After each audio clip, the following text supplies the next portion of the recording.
I hereby declare that Clive Anthony Lewis has been duly elected.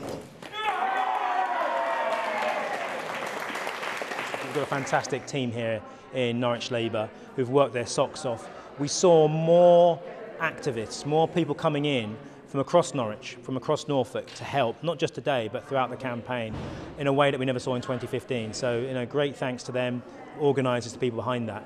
The other thing was, I think our secret weapon was Theresa May and her hubris. That aided us enormously. And, I think if you're going to kind of do this kind of Muhammad Ali, I am the greatest leader ever, yeah, and you don't step up to the plate, in fact, you trip over your own feet on the way to the ring and don't turn up, the British public don't like that. If you're going to boast about how strong and stable you are, you better be strong and stable. And she called an election that wasn't needed for a mandate that she already had, in her own words, before the election. This was called in the Conservative Party's own self-interest, Theresa May's own self-interest, and it has backfired spectacularly.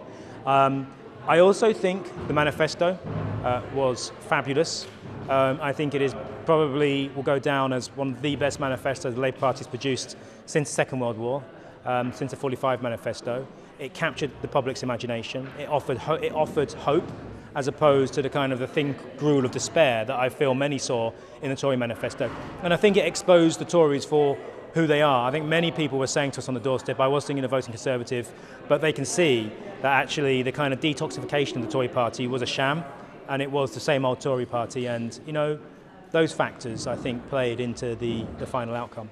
Brilliant. So what's your kind of first jobs going to be coming out of today, this result? Keeping my wife happy. We've had quite a shaky start to our marriage, and I think if I don't pull my finger out in that department, I could soon be single again. So I think one of my priorities is actually making sure that she's looked after and we have a proper honeymoon at some point. But that's a little bit later on down the line. We've got work to do. I don't know what's going to happen when we get back to Parliament, but we'll hit the ground running. Look, when I came into the count today, I passed 7, 8 people sleeping in doorways, many of them very young. It made me angry. It makes me want to cry. They need a voice. They need people to speak up for them. They need a Labour government. I don't know if that's going to happen, but we're going to work towards that. Pleased, actually, pleased. My campaign went really, really, really well. It just felt like it went from strength to strength to strength. I did increase the Conservative numbers by quite a bit. I haven't looked at them properly, but my campaign team are really happy, and should be quite proud. I mean, was it the result you were expecting tonight? What were you expecting coming into this evening?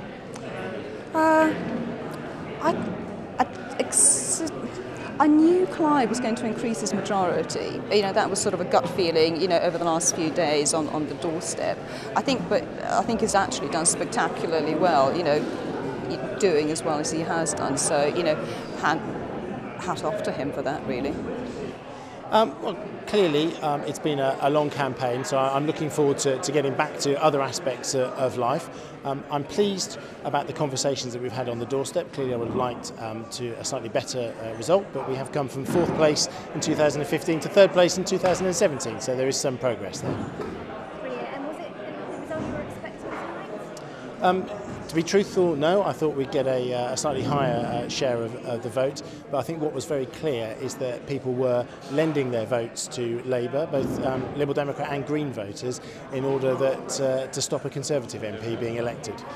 We're very disappointed at the result that we've been squeezed, particularly by this election where it's gone for Labour or Conservative, and that's on the back of a national sort of presidential style of elections where it's about Corbyn versus May.